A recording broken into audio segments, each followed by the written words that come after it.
The Heavener runestone is a giant stone discovered in Heavener, Oklahoma, carved in symbols identical to Viking runes. The runes, when translated, read Nometal, which could either indicate Gnome's Valley, a location, or maybe Gnome Dal, probably someone's name.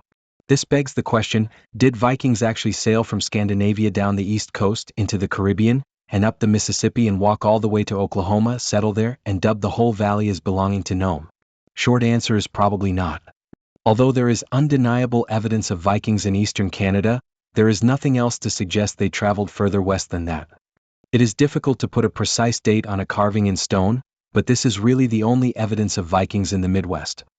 If the Vikings actually traveled this far west and dubbed Heavener, Oklahoma, Nome Valley, perhaps after all the short natives that lived there, chances are there would be more evidence, perhaps a gravesite or an abandoned rusty longsword.